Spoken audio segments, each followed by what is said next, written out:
on the other side.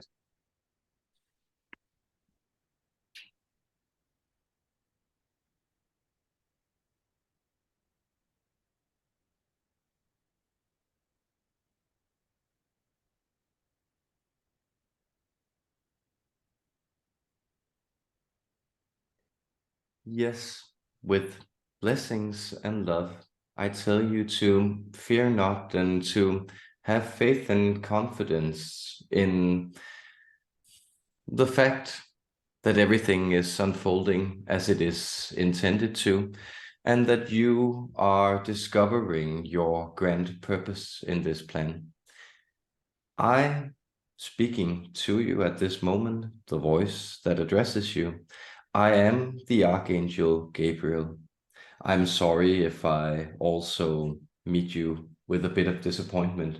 You will get to speak to all the energies you wish, but I come here to address you this daily because you were so kind to open up about this concern, we could say, or we could call it rather a quest that you have set out for yourself, that your intuition has mapped out for you. So you have a lot of skills, and that is a very positive starting point. So greeting you from the heavens, I bless you, and I ask you, how may I serve you this day? Currently, I have so many interests in healing modalities, plant medicine. I'm always researching, but I would love to get some clarity really to kind of hone in and how I can really contribute to the world. Yes. Well, you may sense that in the question, the answer is often contained. And in this question, you will find that both in the plant medicines and in the healing modalities, there is a type of spiral, a type of expansion, positive, beneficial circle that you are entering into. So when you are exploring these modalities, you are both being changed and altered by them, and you are helping them to change and alter the world for more positive outcomes. And indeed, what I'm pointing to this day is this central figure of the quest, this idea of the discovery, the mystery, because you don't need to figure out everything. You essentially just need to map out what kind of tools you would like in your toolbox.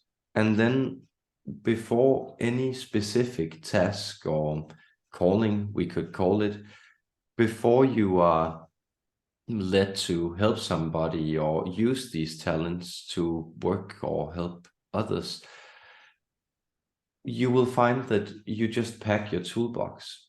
So what do I mean by that? I mean that it is from a situation to situation basis.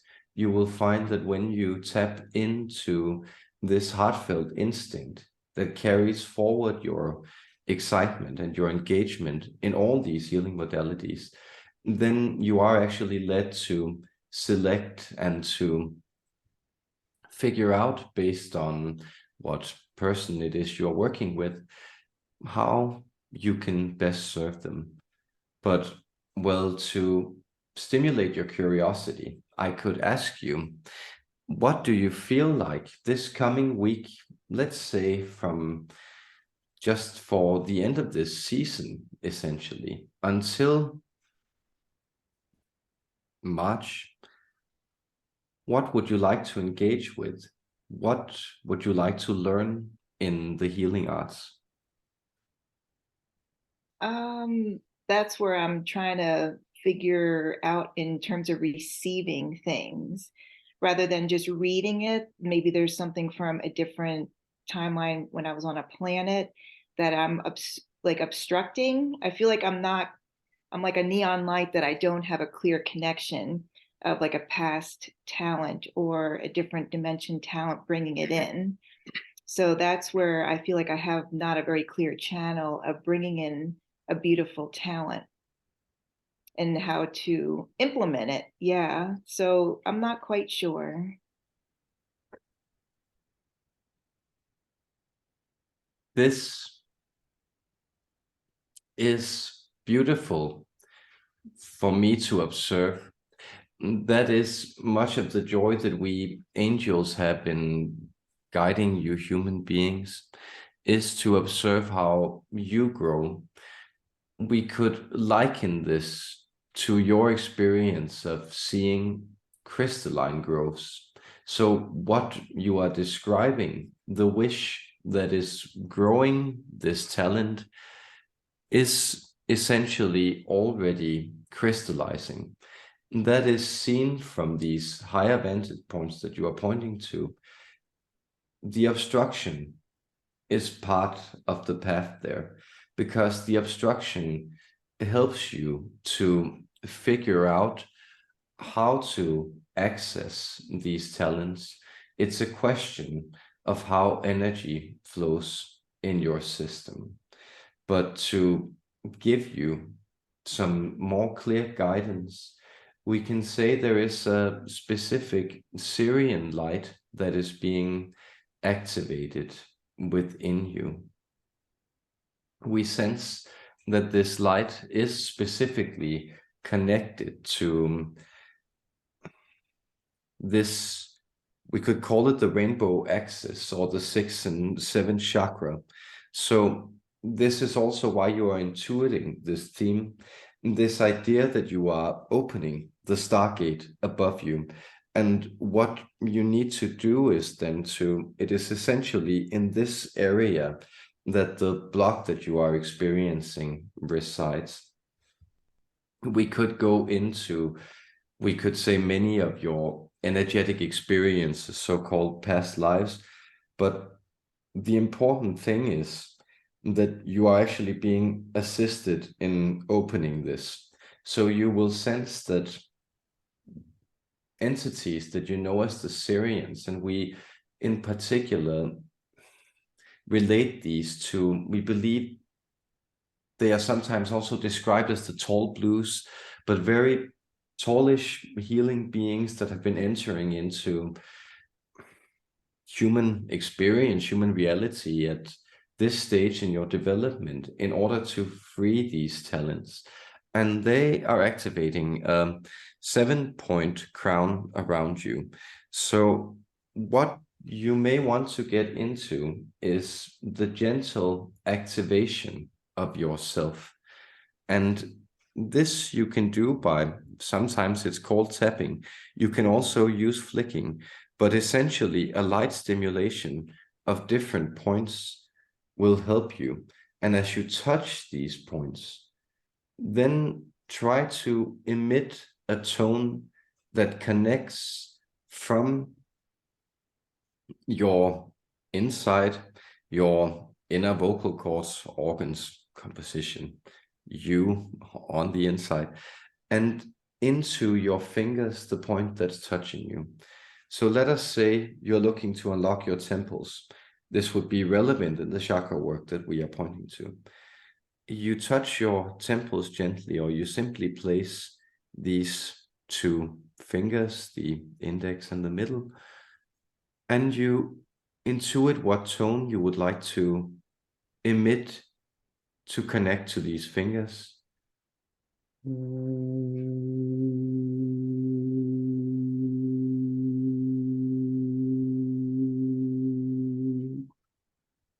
It may take you a little while to get the hang of it, but you will sense that with this, you begin to translate this deep energy, these deep memories, into activation, into your hands, which should then again also connect back to your heart center.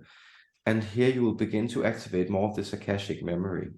So my best encouragement, and the reason that I'm reaching out to you today, that I have been commissioned to do so, I, the Archangel Gabriel, that is my encouragement, is that you discover this, that you open up to this as a revelation, because it is a type of book that you're turning the pages in, and that there is a mystery that you are uncovering. And impatience seems to be a strange part of the human condition. Yes. Yes, because essentially you are being, again, like I am, commissioned to do this work, and you feel called to it. And notice that that is something that your heart is leading you to. So you can waver and you can circle around this task, but you'll find that you'll return to this heart impulse. And that is essentially a very joyous return. That is always the most beautiful place that a human being can go home to. It is the home of the heart. Oh, thank you. I love this so much. I'm so grateful because it's very practical. So I'm just very happy right now. And I think that's all the questions I have. Thank you so very much. Very grateful. I'm going to turn it over to Mark, my brother. Yes, thank Thank you too. you. Blessings to you, dear Elaine. Hello, thank you, and appreciate you meeting up with us today. I think I'm going to start more out of curiosity. The last time I talked to one of my dear friends, you said timeline-wise, her name is Danielle Van Ness. I nicknamed her Starfire. You said we had several lifetimes together, and we were kind of curious, when were those lifetimes, and maybe some details about our paths together, since we have such a good friendship. Oh, yes, this is quite beautiful. We sense the information here. Well, you are still talking to, let's call it a more loose template of the Archangel Gabriel, but the information that's being asked to come through is, you will know them as the Pleiadian High Command, and they are then transferring this information. So that is just simply to say, greetings, Mark, and that we come to you from quite a different vibrational field to answer these questions. So we have more insight into this specific area. To answer your questions regarding these lifetimes, well, they were approximately 2,700 years ago, and in your cycle of time, this is the resonance point where you in a human lifetime were the most connected to these otherworldly points. But we sense she is connecting to you more from the billion-year spectrum. So she has been, we could say, gone from incarnation or time for quite a long time, and is connected to you then in other lifetimes. Things become very relative, very bendy, very mushy in when we look at to structure time in these incarnational perspectives. Okay. Yeah, I guess, is there any other, I guess, as far as any on this world, like on this planet, or was it mostly more on other worlds, like our connections? Well, we sense here, oh, this is exciting. Well, what we were reading here was essentially that she has a point where she transmits information back to you. So you will realize once you climb up this ascension experience that time is more structured also as a frequency grid. And so she's locked in a very high frequency where she's choosing to guide you and to beam you back into this space. But on this planet, we could say here there is this point of this lifetime 2,700 years ago. And well, you find yourself in, I believe it's the city of Babylon, looking at the sky and crying for the comet to come back. So we sense in this lifetime you are very invested in the sky as an astrologer. And here you are discovering this celestial love that you actually have for her. And then this love is then repeated, we could say, in other lifetimes. So coming closer to this vibration also in time, we find that there is a lifetime here in, we would say, the early 1700s seems, for the look of it. And this seems to be somewhere in the Caribbean, we would even say the Bahamas. You're both slaving away in this lifetime. So you're essentially living as plantation slaves, but you are showing each other love and companionship in the harshest of circumstances. This is what this lifetime is about, because then we get to a lifetime in the 1800s where you are living out as more like industrial magnates. We sense here in the 1860s, and we are somewhere in the north of France. But this is, then you will find that these themes are often repeated, that when you structure it temporally, human beings tend to then navigate in extremes from, for instance, slavery to prosperity. And in this lifetime, you're competing with each other. You're seeing which of you can amass the largest fortune, but you were also schoolmates, so you kept tight. You're both men in that lifetime. Okay, very cool. There was another, thank you. There was another friend of mine, her name's Althea Adams, that you said was a wife in one lifetime. And again, I was curious to get a little more details about her. Well, we sense here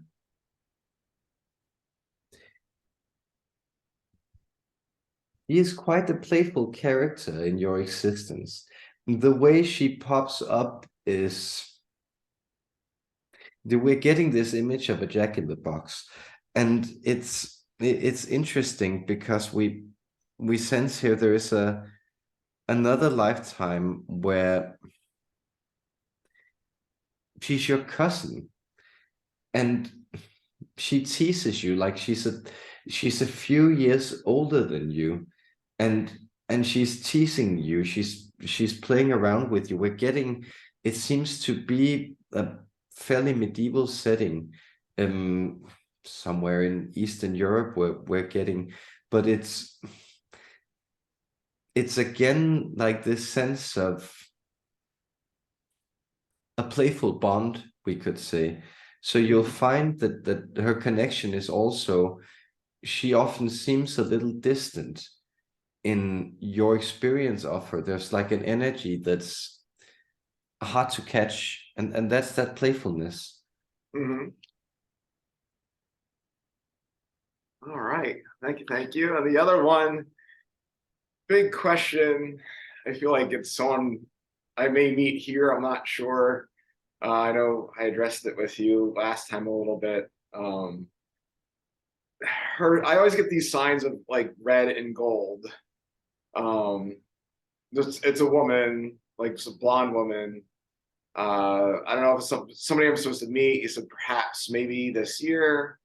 If I ever feel like I get distance from it, I see those symbols a lot stronger. So I don't know what the coloring means, or if there's anything I should be doing, or what the connection between me and her is on all of that. Again, this is somebody who I haven't met, as far as I know. Yes. Well, seeing as you are talking to beings who look at life and death quite differently, we could say that you have met several times, but in this lifetime, you are yet to meet. But she also has a type of celestial imprint, and you will find that the way that she's serving you at the moment, And this is really also to explain to you why she isn't present in your life at this moment. It's because she's teaching you to... We're getting this image of a woman by a spinning wheel that's spinning gold, that's threading gold into very, very fine threads. And it's this idea of you honing your skill, your self-reliance, we could say, your ability to allow yourself to live fully as complete unto yourself before this union happens. And this is the paradox, that she's actually attracting you into that. And you've been doing quite well with that. You'll experience that you've been having quite a lot more fun in your life than you've allowed yourself to in earlier stages of it. Wow, that's very, very true. One thing I'm curious about, thank you. One thing I'm curious about is a future self. I don't know if you can get into that as far as when, after this lifetime, like, is there another one, like when and where, or if that's possible to go into details. I was just kind of curious about that. Well, you have often more choice in the matter than you would probably necessarily be able to grasp while still being in a body. So we could ask you, where would you like to go? For some reason, I'm feeling something like in the 2500s or something like that. I don't even know what that would look like, but there are, of course, a lot of different timelines in the 2500s.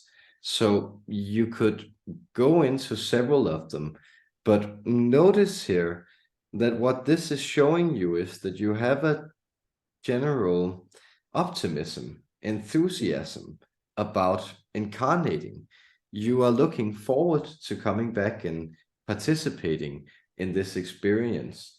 So yes, the 2500s, they're quite cool, we understand, meaning that you can do a lot of things that you wouldn't be able to do down here at the moment.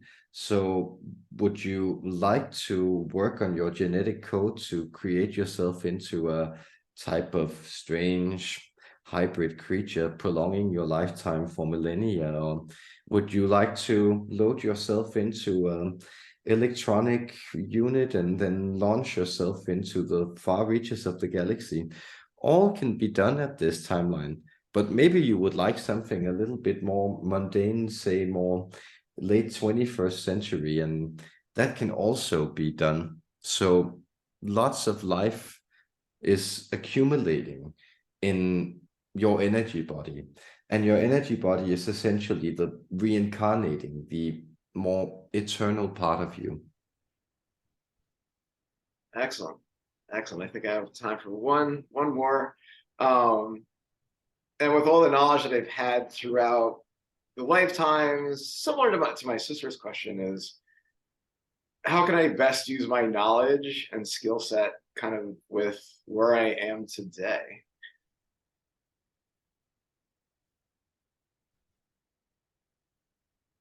Yes.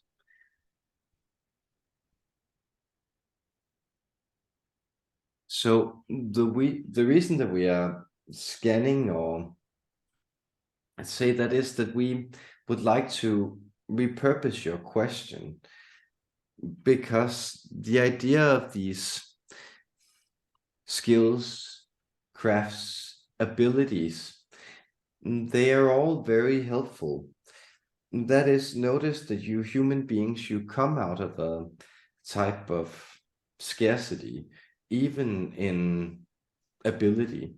That is, there needed to be an unbroken line of tradition, of knowledge, for you to do anything. If a doctor died before training new doctors, whatever knowledge he held would be lost. But notice now that you are coming into this wide interconnected tapestry of energy. And within this, you are all a liquid set of skills. And what you can do is you can turn to partially discover where your excitement, your bliss is hidden, where you can uncover that. But you can also simply surrender to that very joyous circumstance, that very joyous circumstance that in every minute you are available to the universe in the way you need to be. So we know we are not exactly answering your question, dear Mark, but we are simply telling you that you are actually applying yourself in skillful ways simply by showing up in whatever situation with the openness and the honesty that you put forward. But we could ask you more specifically, as we asked, or we heard asked, we could say, but we all work for the same core, essentially. That is, we asked dear Elaine what she would feel would be the most interesting thing for her to work with in this season, this winter. So what is this winter calling out in you? Well, essentially I'm working on my own life coach business, which has more to do with psychology and helping people make beneficial behavior changes. And I'm getting a little more traction with it, and I feel like there is an energy kind of pushing me forward with it, which is very exciting and kind of scary at the same time, because I'm trying to figure out how to do it. And this is the interesting challenge, because notice that your intuition is correct, and notice that this life coach is essentially the skill of living that you are training people in. So it is the skill of all skills, or it is a skill without skills. That is that you are essentially cultivating it simply by addressing also your own happiness. And you may sense that you have this element of contagious energy, and then trust as you follow this intuition and that this energy is carrying you forward, that even as this may produce blocks or worries, concerns, or act as a mirror for certain things within you, that these are all things that are in alignment with your highest path. That is, that you can tell that there is a connectivity between your intuition, between your doing, and essentially the telltale sign is this positive resonance pattern that you are feeling when you engage with it. Great. Thank you so much. I think looking at time here, I don't want to take anyone else's time, so I think it's... You're all good. Oh, I'm still good? Well, they can go on to the next person. Oh yeah, okay, sorry about that. So yeah, we'll let the next person go here. Then we will simply, from the Pleiadian High Command, also bid Mark farewell and thank him for connecting to us. You will discover in the starry sky that there are mysteries waiting for you there too. Wink, wink. And now for the next living gemstone wonder, who are we speaking to this day?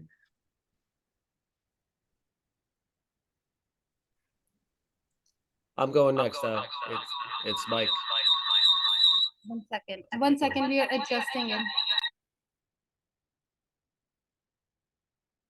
We were quite appreciating that very funky sound, but we do understand that you, the two of you, are perhaps looking to connect to the energy, the consciousness known as Shiva. And so we are very happy to give way to him this day. Very good, Matt. Thank you. Thank you so much. Can we bring Shiva and Kaali's energy together? Yes. Shiva's and Kaali's energy. Are we muted? Yes, we are simply accommodating your wish here, and you are speaking to that. We sense the mind that is containing us at the moment is grappling for this specific configuration. He knows it is symbolically represented, sometimes one side being male, the other female, but you are speaking to this combination. We both then hold this creative point between us. In our dance, we keep creation and destruction going. And so, Mike, Swasi, a pleasure it is for us to be dancing with you too. How may we Thank you for your serve blessings. you? Thank you so much for being here. Mike is going to go you. for and ask all his questions to you now. Okay. My first question, Shiva, Yes. is why do I feel the need to destroy and rebuild when I can just not destroy and go from a building standpoint? Is that my Shiva energy or my connection? Well, to address your question logically, how would you make space for your new creations if space is already being taken up by the things that you have created already? Understood. Exactly. So notice that destruction is simply an element of recycling. It is indeed a type of high instinct. It is your Shiva energy that you are bringing forward. But understand that my energy is the energy of consciousness itself. It is the energy that creates exactly by directing. And directing means that things become one-pointed. It means that you are, let's say, pulling something out of the whole and amplifying that. So you will find that every process of creation is a type of destruction. And when I set my gaze on something with intent focus, it too is destroyed. It must yield. So this is an ever-flowing process.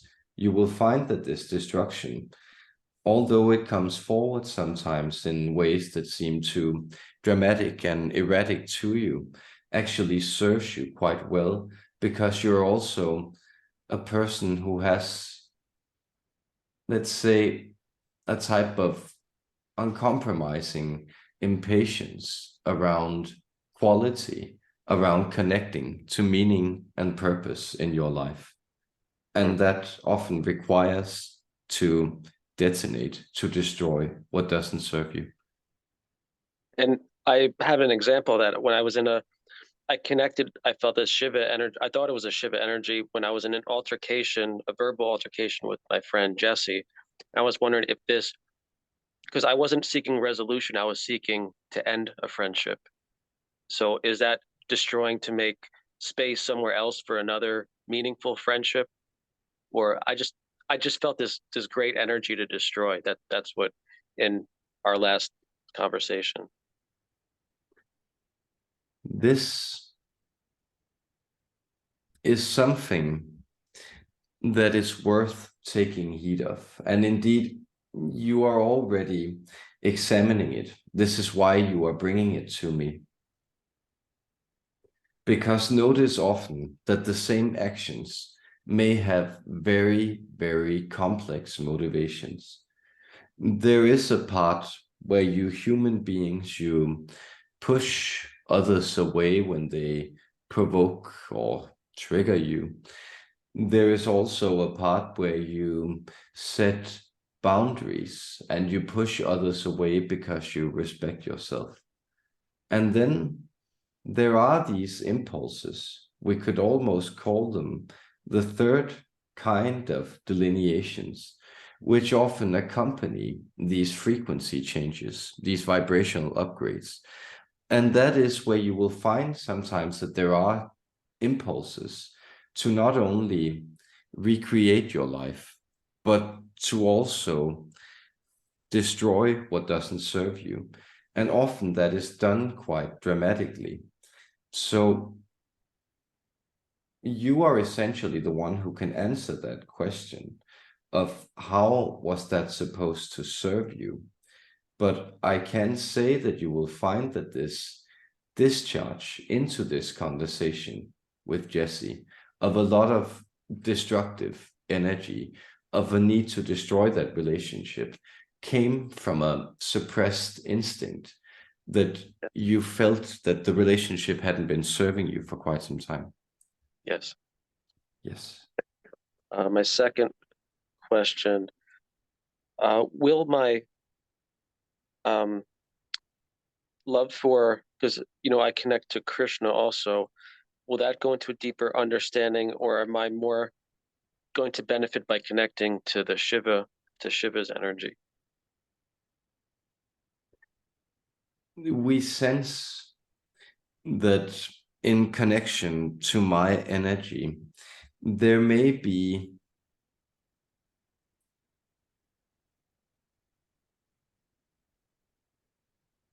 we pause to rephrase the answer in a more helpful way. Okay. Because all paths you are taking and that you may take will lead to this universal being.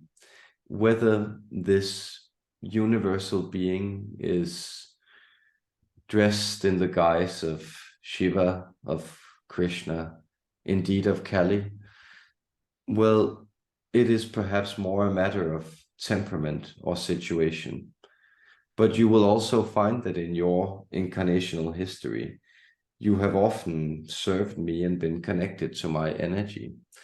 And so you will find in this lifetime, what you are seeking to learn is a type of joyful abandon, more of a type of surrender, a cessation of worry, and that you may find that in the being of sweet Krishna, there is also a type of happiness, a celebration that comes forward that appeals a lot to you. And this is essentially the energy that you really want to cultivate to, let's say, balance the scales of your general energy. Right. Very good. And my third Shiva question, the connection to my father, does that include my dad in any way? Because just wants to share with me, like you choose your parents, how you want to be brought into this world. Does that Shiva energy relate to my father at all? Yes, very much so. You will find, perhaps intuitively, when you also think of these different deities, that there is a type of cold, removed, let's call it pragmatic almost energy about my being. That is, rather than this engagement in life, I'm also someone who seems to stand apart. And you will find that in your father, there is this sense of stony reserve of someone who always seems to be a little hidden away. And that is very close to my being. That is, you will find that this meditative secretiveness of my being is something that resonates with your father. Very good.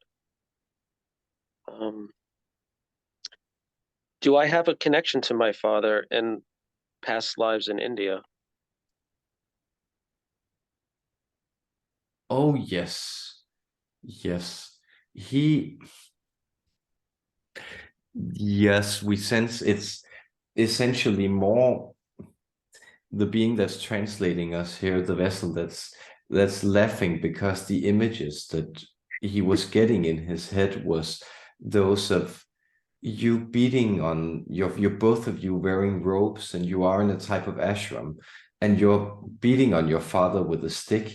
And so it's this idea that he's sort of exacting a type of vengeance in this lifetime, because he does have a type of axe to grind with you. And it is a loving energy. You will sense also in this master apprentice energy is just something that you repeat quite often.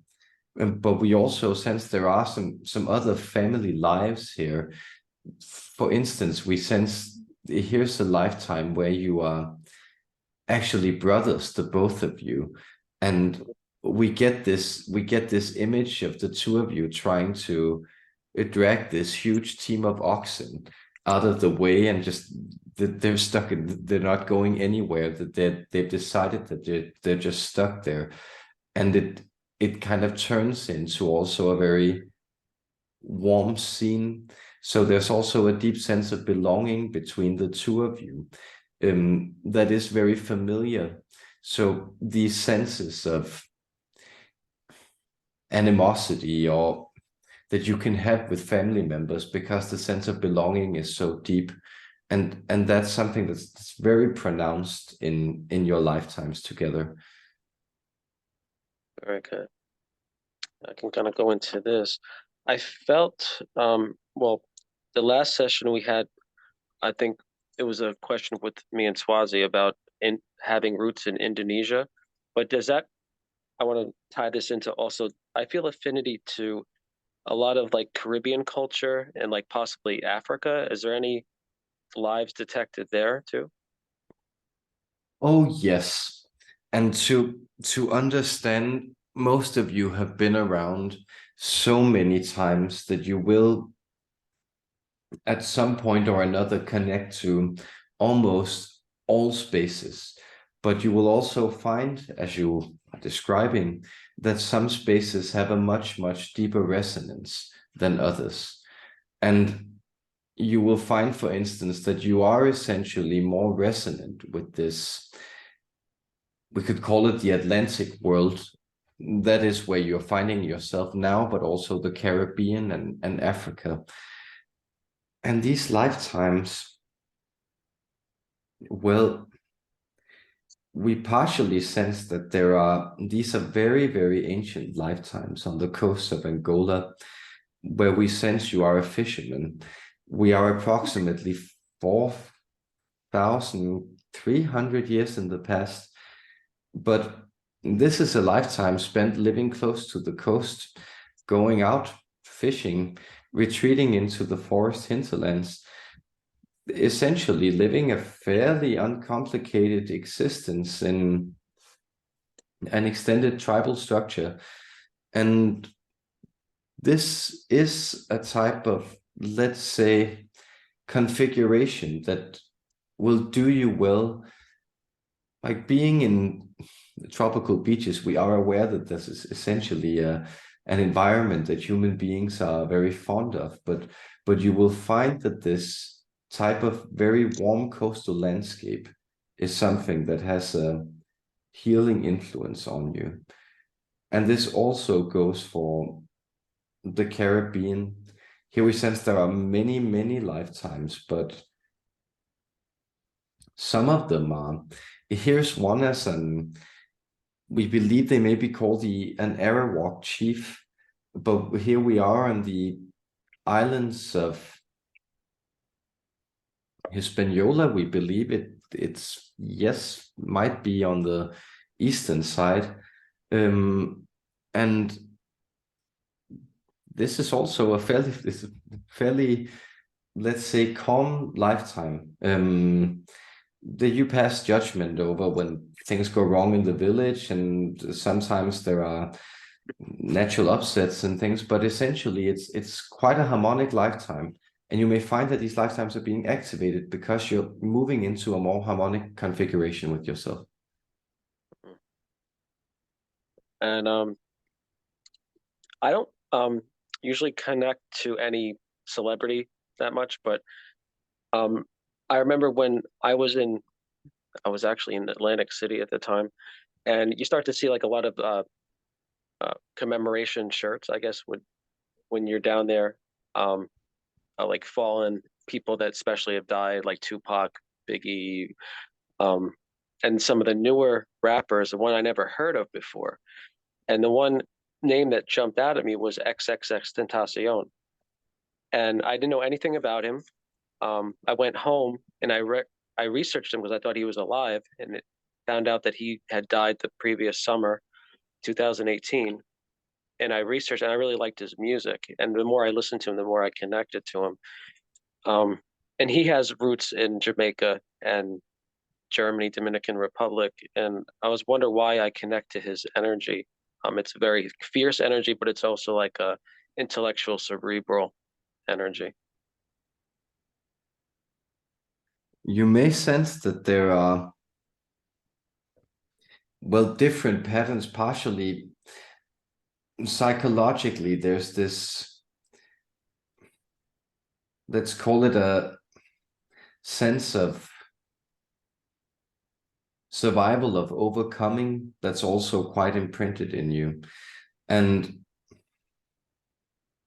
again, there are also these slavery experiences that many people, say all people, have passed through quite a lot of times, but you may find that you in particular have passed through the experiences of Atlantic slavery or African slavery quite a lot of times. So there is also this sense of accumulated pain in your energy body that has to be released into a type of energy flow. And that's usually what anger does. It's a preliminary feeling that releases suppressed energy blockages into energy release, and thereby hopefully then regulating the environment in a way where you can then stabilize yourself. And you will find that you are actually stabilizing yourself, and that you are being called into other environments, other configurations of yourself. Okay. Am I directly connected to him, or I relate to his energy a lot? Is that like a part B of that question? We sense, well, often you will find, as there are far fewer soul groups than there are people alive, that many of you are essentially the same soul walking around. You often use the term oversoul because, of course, all of you have quite unique imprints, or you couldn't be a you as such, but you will find that your oversouls are deeply connected. And that is that you are both down here to explore more of a theme of, we could call it restitution. It has to do with taking in pent-up energy and then trying to set it right. And this speaks to, well, the number that's coming forward is soul group 44,237, but it's essentially simply the fact that you will find that this means that your energy configurations are very, very similar. That kind of relates to my next question, because I said because he connected to his fans in a very like personal way, like he called them like members of his kind of like his soul tribe. Does my purpose include helping kids factor into like my career? Does that go to like I need a guy to coach or guide, or I did this bullying project a couple of years ago, or be like a motivator? And then I also thought about voiceover work. So does that relate to, is that a part of me relating to kids like in the same way he did? You may find that this theme of restitution is more pronounced in kids than anywhere else. That is that these young ones they are indeed being asked to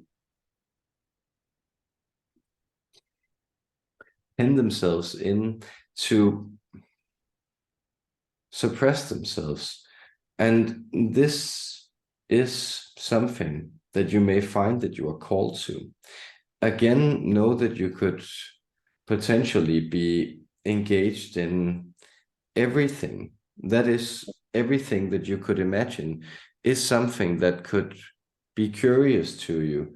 So ask yourself, why are you not being incredibly drawn to the idea of collecting stamps or learning something about insects?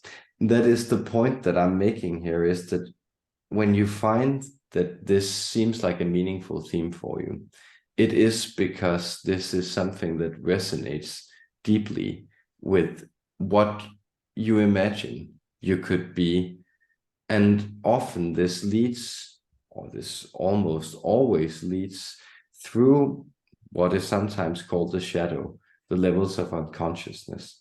So you will find that the more you work with yourself, that you have dealt with yourself, the more of a gift you become to young people in this area of restitution. And that is something that speaks very naturally to you. And you will find also, exploring this voiceover work, it's incredibly helpful to you also because it expands your range of who you may see yourself expressing in any given moment. And that is incredibly helpful because you indeed have a gift to also channel or conduct energy. And this is a way that you hone that you express that and bring it to the world. Very good. Um, I thought of this question, I'm kind of going in order of how they kind of flow into each other. Any previous lives where I have maybe like talents that I haven't explored yet, haven't tapped into, that I'm not using, that I could be bringing forward, that like I'm not really connected to, that you can see by what you look into? Oh, it's a very good question. That is that we find that the vessel here conducting our energy is very interested in the answer. So what you are touching on is essentially this idea of, do you also bring skills, craft, accumulate experience in that way in past lives that you can bring forward? But notice that reality is so abundant that the soul is constantly looking to do new things.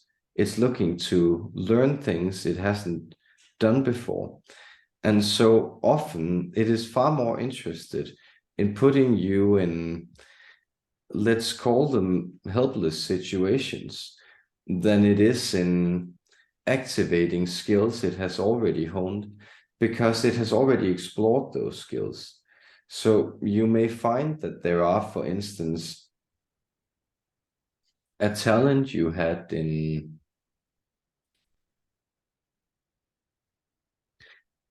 creating fishing nets. This is, again, it's relating to this lifetime, but we sense it has to do with mending, putting things together, tying them into very strong units. And you may sense that that's a skill that you are then activating on different levels, that you're quite good at creating cohesion. And that's an instinct that you have, that you can apply on a lot of levels. But are there skills that you feel that you would like to explore or discover? Yes. But I'll definitely look into, see where I can use that cohesion, definitely.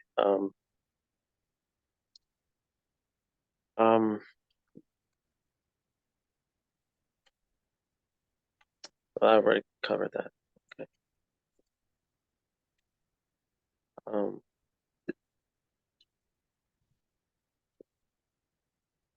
Does he have a connection with Shiva or Yeah. Kaali? I'm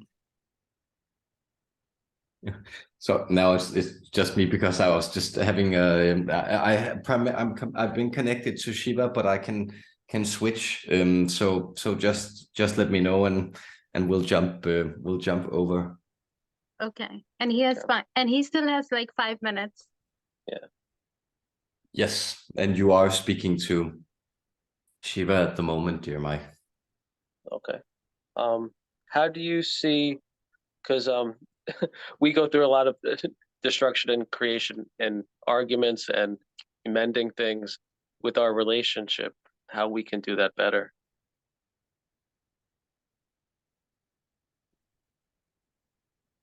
Well,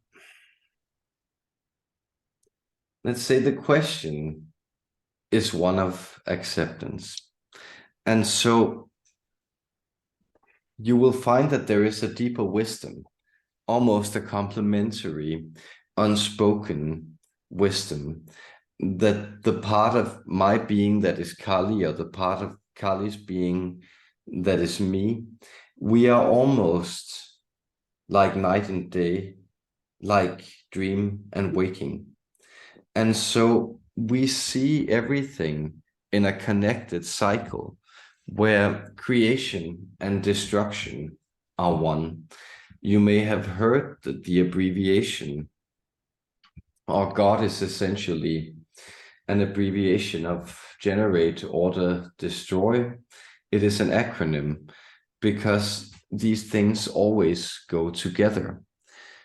And what I'm pointing to here is that you humans, you tend to see every conflict, every breakup as something that may be definite, that may be problematic, that's stirring or destroying something that you can't get back.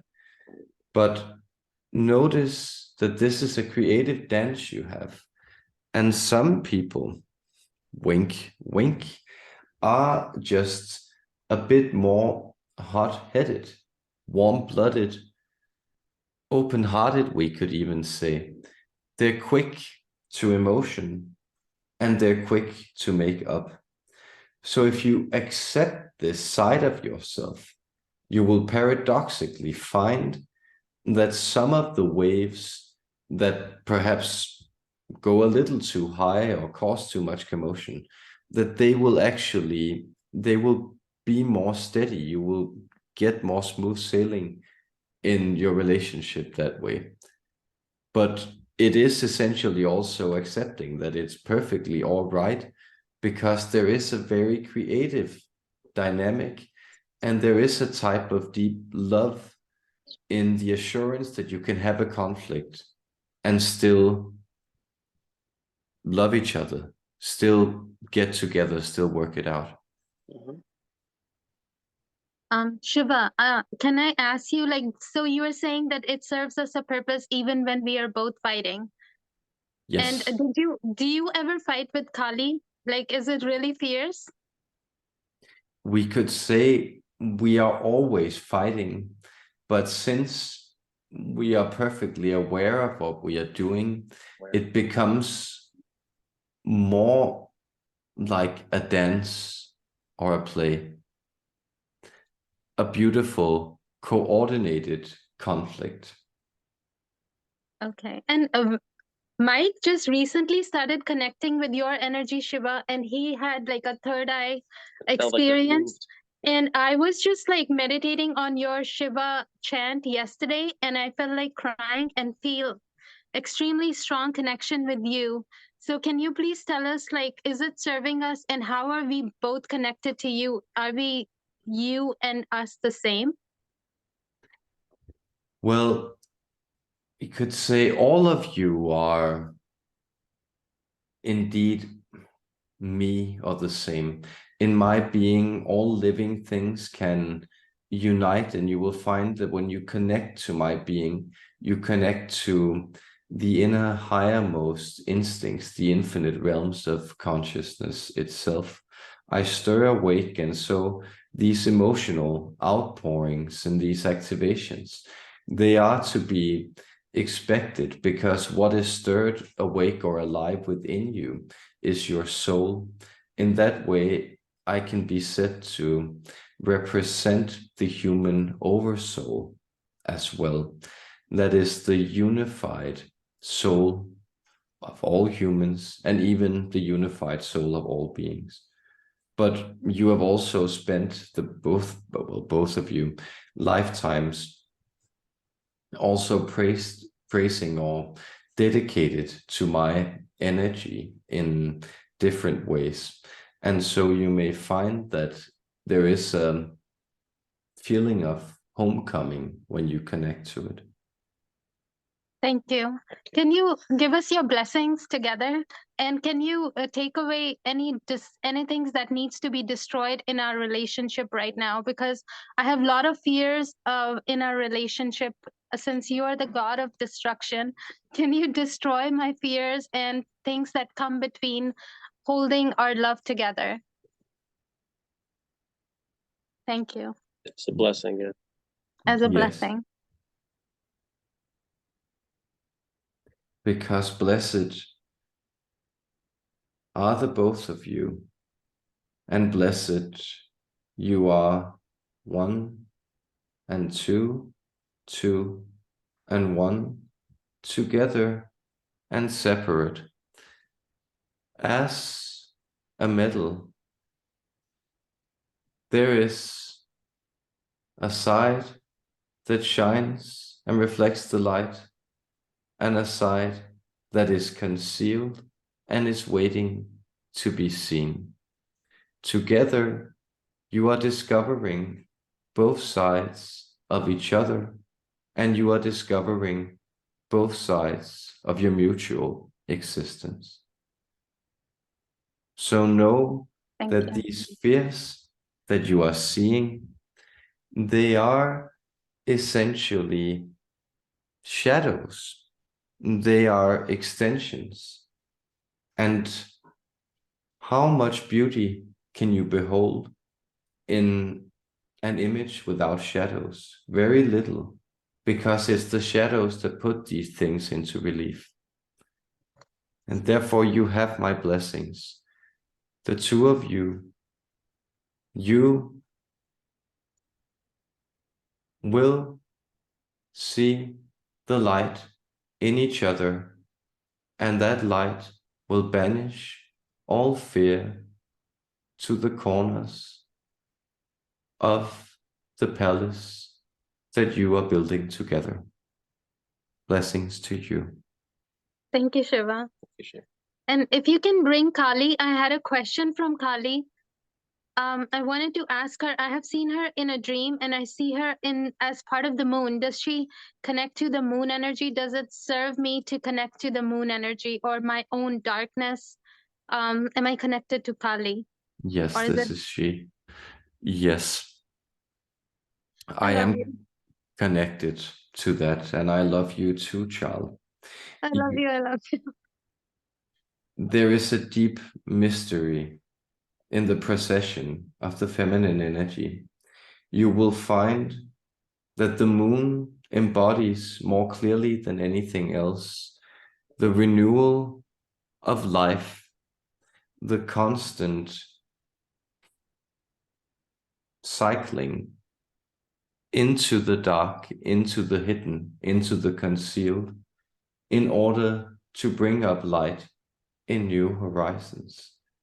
And of course, we are connected because you are a renewer. That is how you work. That is how you express yourself in this lifetime. Why do I sometimes feel like I am piece of a god, and like I'm also like being worshipped in a temple? Like I feel as a god or a goddess, or as Durga, or as a piece of you. Have I ever been a piece of God that is worshipped, or piece of you? Well, at this very moment, you have been, and you will be. But what you are connecting to here is, we could call it the sanctum of you. This is the deep sacred space that resides within everyone. But it requires, let's call it, quite a lot of protestations, acts of austerity, to be able to move into that space where you find that you can feel the sacred, hallowed, holy light within you. And this is the feeling, the self, the Atman, that you are connecting to within you. It is the thing that is beyond destruction. Thank you, Kaali. And I have one question about like his past, his ex-girlfriend Karen. Do I have any connection with her? Why do I see her in my dreams? And 3 times I woke up from my dream seeing her very vividly, and him leaving, or she taking authority of him and saying like he is mine. Especially a few days ago, I felt like her taking him away or him leaving me and having long discussions. Do they have parallel lifetimes? Why am I tapping into her? Well, we would say a part of it is essentially your psychology doing you the service of showing you what it is you're afraid of, so you can address it directly. Dreams often do you this service, and then you human beings, you treat it as an annoyance, and you try to, let's say, sweep it under the carpet rather than sweep it up and throw it away. So what you may sense around Karen is that there is still a type of, let's call it, aliveness of her energy signature in your relationship. And this is essentially quite natural. That is, you will find, for instance, that human beings also, as more of you live longer than you often did, that you accumulate more complex relationships to others. And this means that their energy will often be emotionally alive, have a type of imprint. So when you are somewhat psychic, like you are, dear Swasi, and we are using this somewhat to, well, also not make you afraid, but that is, if you have a very strong sense of visionary intuition, as you have, you will find and that there is actually a signature of Karen's energy pattern alive in Mike's energy body that is quite, that you can then use as a type of coordinate to connect to her living energy. And this makes you then, let's say, reactivate her energy into the relationship. We hope this isn't too complex, but it's essentially what's going on is it's something that you are doing out of fear that this is the reality. So it's a type of self-fulfilling prophecy more than it's a problem unto its own. And what you would want to do is, you would, well, if you think of her, then try to envision her in a space that is disconnected from you and geographically. And you could even try to imagine her being like very far removed in a wilderness of sorts, or in Antarctica or something, just very, very far removed geographically. So Geographically. you get this idea that her energy is somewhere else. And then what you can do is you can reaffirm the place you are, simply return your attention to where you are at the moment and allow that to be the reality that is affirmed. And then also accept that it is okay that these teachers, they show up in our dreams and show us our fears in one way or another. Do I have any like magic or witch lifetimes? And was it any lifetime with Karen? Because I feel like I was a witch and she's a witch as well, or magician, or capable of doing black magic. Well, we sense that you may have had a conflicting relationship with each other. That is partially, we sense that there is a lifetime in Upper Egypt that is close to the Mediterranean. And here we are in the 300s approximately, but where you simply live in the same neighborhood, and it's a dispute about it's something about it's a broken vessel of sorts, or a broken vase of sorts, that where there's kind of bad blood between you, and that has made you put hexes on each other. So this is one of the lifetimes, and there are actually several lifetimes here. There's also a lifetime where the two of you are, well, here you are both men, but you're soldiering together. So men. yes, so we actually sense you riding around on Mongolian ponies on the steppes here, being a part of that invasion horde. So there is where you're also kind of competing for the same prizes. So this seems to be a pattern that the two of you are bumping into, this idea of there's not really enough, and you feel like someone has something that the other one should have, or this type of dispute around that we sense that's an ongoing pattern between you. Thank you so much. And is my son connected to the Shiva or Kali energy? Did he have anything to do with the Taj Mahal, which is now the Taj Mahal, the Shiva temple underneath? Like, is he connected to you? And why is he pulling away from me so much that he only wants to relate to his dad and not me? Is this going to be resolved at some point? Does he still love me? Well, yes, sure. He definitely still loves you. I thank you. Well, understand that love is an underlying emotion.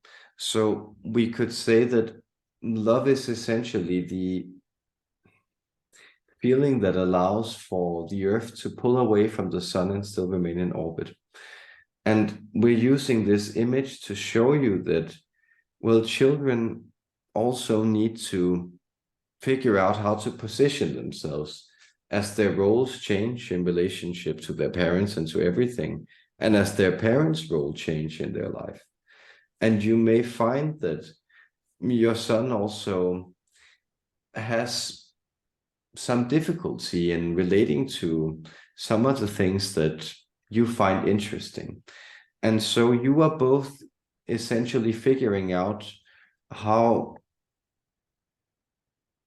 like, coming to terms with the fact that the both of you are your own person. And that, of course, feels in the moment like creating distance, but it's essentially very healthy, because your son, of course, needs to feel like his own person. And a part of that is for him to realize that you're also your own person, and that you see him as his own person. So we can say that. We can also say that, well, he is connected to this energy, but we actually sense him to be more of a Brahmin type of character. So he's also, let's say, more rigid in his outlook. He likes procedures to a higher degree than you are inclined to appreciate. Thank you so much. And is it a good thing that me and Mike will like take a trip to India next year, and we plan to get married? Is this a good idea? Because I feel like I'm rushing it and I'm not ready for marriage because I had a really bad marriage experience, and somehow like when I think about marriage, it's not a it brings up bad things in me when I was last married. Like, can this be resolved in any way? Can you help me dissolve this emotion that I have about marriage?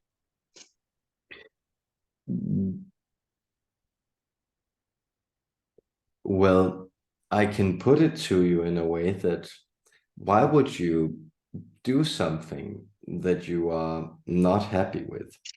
So simply allow for the momentum of everything to unfold. So notice that the idea, the theme, the proposition that the two of you will get married has excited you in many ways. It stirs a lot of energy, fear, excitement, even panic. These are essentially the same feelings that are being provoked and stirred. And notice that as these feelings are upset, jittery, then they're looking for a place to be funneled, and they will be funneled into, let's say, more negative experiences if you then simply release the energy and then do the thing that you actually feel you're not ready for. But if you allow to work with this, and you allow to sit with the idea of getting married, what is it that stirs this? What about it is your past experience? What about that is still bothering you? What can you release and let go of and relegate to the past? And what is perhaps you having general preferences? Because notice that the two of you can always get married. That is, you have this joyous occasion to look forward to. And this means that you can actually use this thing as a type of pointer, a stepping stone to getting to know yourselves better and each other better as you move forward to that exciting idea. Do you think that our lifetime connects to other lifetimes in other realms? Are they serving us? Like, is this lifetime serving to create other dimensions more beautifully, or helping and assisting? It's a sweet question, because you may sense, yes, that as you are choosing your timelines in this lifetime, you are in ways that are also very incomprehensible as long as you have a body, but you are also creating, let's call it, higher resonance grids in reality. And this means that the unique codes that all of us, all consciousness is chiseling out of reality, that it can move into spaces that are more high vibrational. And so you find, for instance, in the hybrid programs, in these realities, that these are being created out of these higher templates of joy, of expansion that humans are creating at the moment. Thank you. And Mike helps me create with my dog lifetime. Do I have dog or canine or lyran, cat, feline lifetime? Because he brings in those energies of dogs and cats, and now more than ever, I connect to them. Like, was he a dog being and cat being, and so was I in other realms? We do appreciate this Lyran's interference pattern. That is, these feline beings, you may sense that the two of you, again, also have this team configuration. It is as if you have gotten together to map out something, to fight for something, to achieve something. And this speaks to Lyran configurations, 6-dimensional configurations that are at the moment coming through. We sense here there is a pattern, and they call themselves these 2 lifetimes in which you are also connected. In these, the names are Samson and Aliyah, and well, it's a type of expeditionary force or a type of vanguard. The Lyrans are very often engaged in these explorations. So you may sense that this is a resonance pattern that's playing out here in this lifetime you have together too. And what about the dog, the canine relationship? Do we share that as well? Or any other form, like any other animal form? Well, you have been whales together. The whales are quite connected to the dogs. We can also say that there are doggy lifetimes or places where your energy plays out, but dogs are quite specific in their energy grid in that they are, let's say, quite connected to the human energy in the way that they are brought forward, and therefore you may sense that there are, let's say, more pure animal energies in other animal lifetimes you have had together. For instance, in these whale lifetimes. And here we sense that, oh, we forget the English names, but it's the ones that live near Greenland with the very long unicorn-like horns, that those are actually a lifetime that where you have lived together, also paired up. You have also lived together as storks. So that's also quite sweet. But with the dog energy, it more speaks to the fact that we sense that there is a lifetime where you have been surrounded by a lot of dogs together. And yes, and I keep dreaming of dogs, all kind of puppies, dogs, especially when I'm distraught. I dream of a dog like in a comforting, happy way. Like we had a small separation between me and you, and I kept dreaming of dogs. And it's a playful energy that I connect with him. Maybe it's his dog lifetime. He's very playful. Or the whale, if they're close. but we sense that there is a time where the 2 of you have been dog breeders together. And this may be something that you may want to examine in this lifetime. Well, the general theme of the 2 of you putting up a framework for life. So, and you could think of this as the very strong of general energy of how you, for instance, create a family. So this simply the idea that is essentially putting up a grid work and then having living things thrive within them.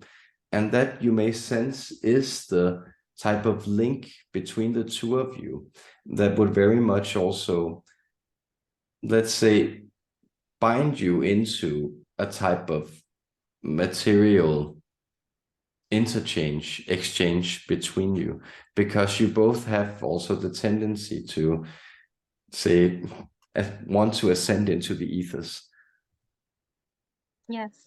I wanted to ask, what do the numbers have any relevance to me or him? Like we see repeated numbers, but I also have my birth number, 26, and also 144. Like, can you give your perspective? Are we going home? What does it mean, like, to me and you? Do I connect to somebody when I see these numbers or when we see it together? We see 111 or 333, the God numbers too, or angel numbers.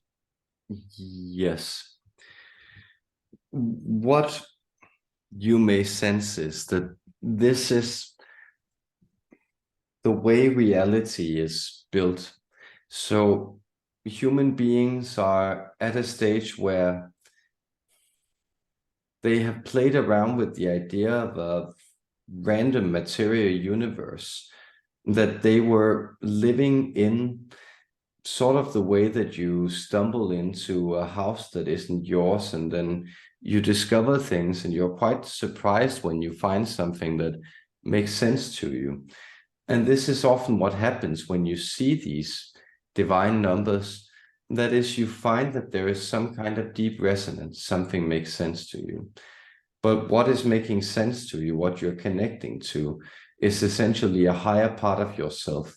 So that is the understanding that this is mathematical reality, that everything is ordered and in perfection.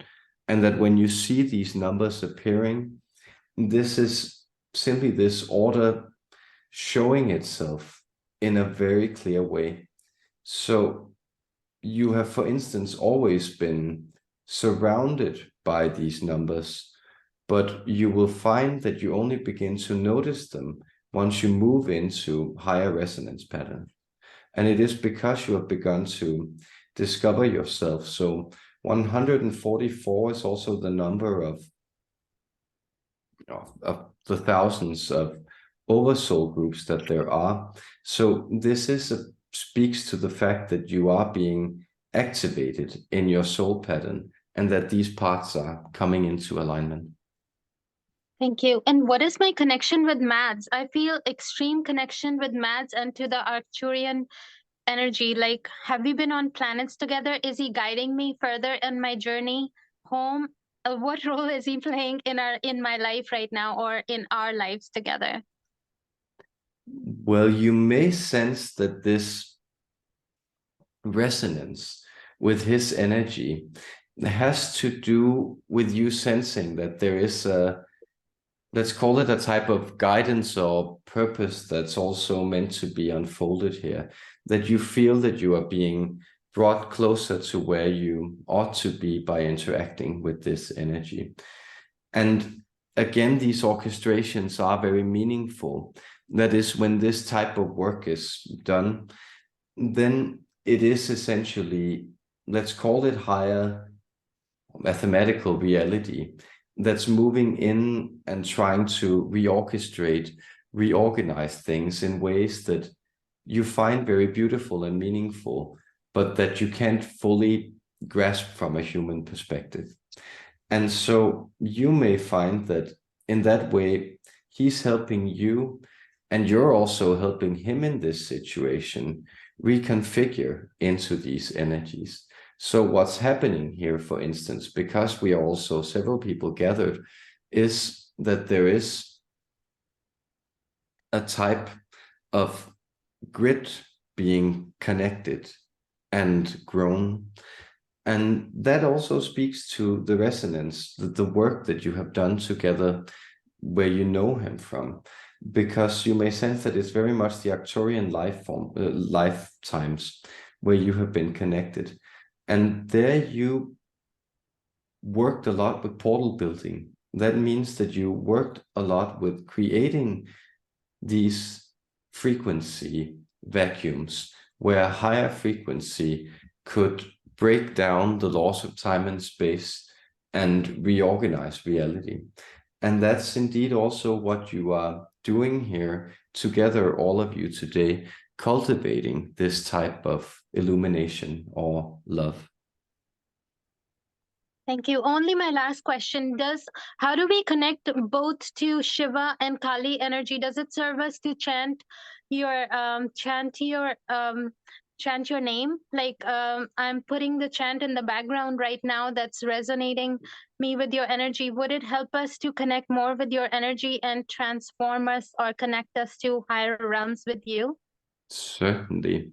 You may sense that you feel this resonance, and you may sense that where Krishna perhaps teaches you more about embodiment, about existing in this world, I am the one who bridges worlds, and I am the one who can accompany you in different worlds. So my energy or my presence exists in all places where conscious beings exist. I am worshipped or understood as a universal force in all these places. And this will serve you greatly as you expand your reality together to also invite me in. And Does then, just simply saying the name Shivoham, Shivoham, does it help me to connect with you? yes, this is a very powerful invocation. Thank you. We just want your blessings for me, Elaine, and everybody, and you can bring Mads. I thank Yes, you so much. Thank I you. would like to extend my blessings to Elaine, to Mark, to Mike, and Thank to you. Swasi. Thank you. Thank you, all of you. You Thank are you. blessed and protected. Thank you Thank very you so much. Thank you. you so much, Mads. much. Thank you, Matt. Mads, it was like really beautiful channeling. Yeah. Did you feel connected to Shiva's energy at all? I did. I feel very connected to the energy. So I do love the channeling. It's magical, right? Because it's so special to bring these energies through. And we got kind of around to a few entities today, archangels and Pleiadians and everything. So that was fun too. How about Yay. Yay. Did you hear or feel Kaali too come through? Kaali? I did. It was very special when you asked me to combine her in the beginning, because I could sense that because they are kind of a part of the same being, they could do that. And then I could sense her wisdom turning in at some points when you were communicating and directing to her, Swasi. But then Shiva kind of took over again, and so it seemed quite organic, and I hope you could feel that. But it was very interesting to kind of experience how it was the same force but with different faces, you could almost say. Yeah. And Mads, did you hear my question? I asked about you and my connection in Arctur as an Arcturian, and they did confirm it. Yay. Oh yes, now it's coming back because they showed me this building this white portal, quite What beautiful. is that? I didn't understand the portal thing. What was they saying? The pool. Okay, yes, what they're saying, it's because the Arcturian theme is often very much about building these high technological spaces of reconfiguration, like healing chambers. And so they were kind of showing this, us arranging, like alien figures, arranging these pylons in this alien landscape, and then how like a white space was created within that. And that's kind of a place where karma doesn't flow in, so it's like pure Wow. potential creation or God energy that they open up.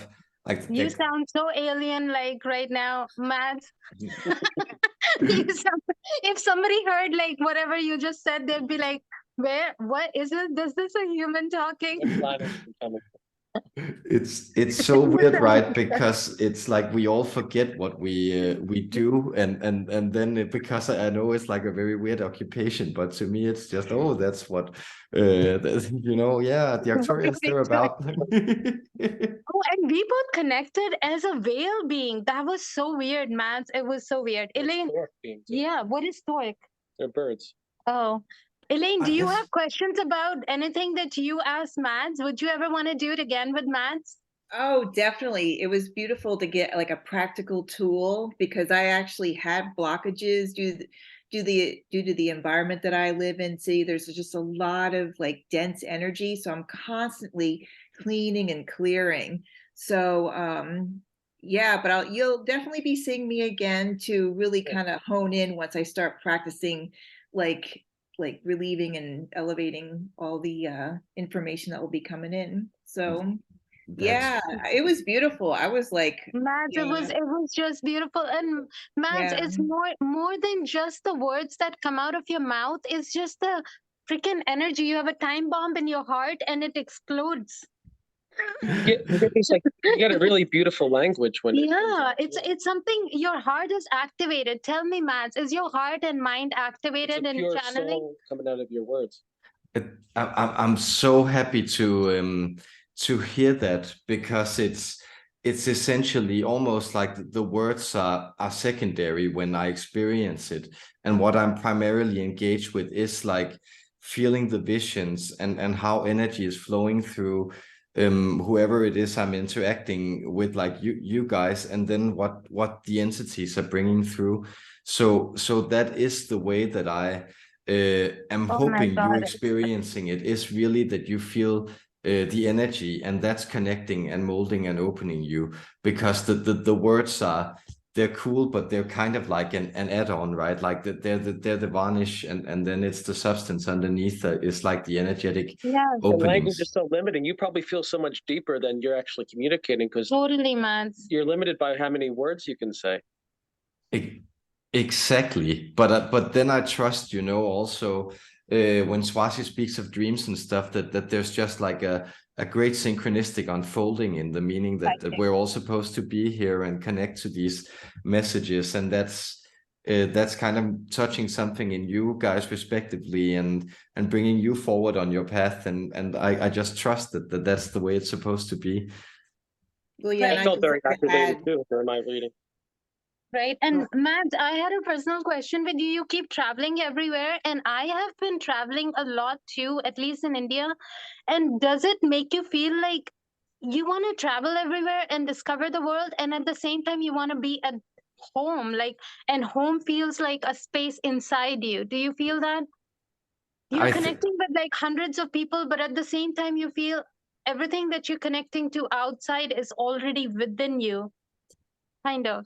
I think that that's very precise in a lot of ways, that the more you move around outside, the more you're kind of forced to try to find that home vibration in yourself, which is a paradox. And then you of course also discover like that weird thing of law of correspondence attraction stuff, where it's just everywhere you go you discover that kind of reality is serving you mirrors of where you are right now, and what you need to learn and look at, and stuff, and that's incredibly fascinating. And some days I've also had the experience that I've shed something, or really moved something emotionally, and then I'll go out in the world and then just discover that, oh, people are being like crazy nice to me for some reason. And it's like beautiful when it can work in that way too, right? That where it's like the outer world is just a mirror for the inner stuff Yeah. that's sometimes going on.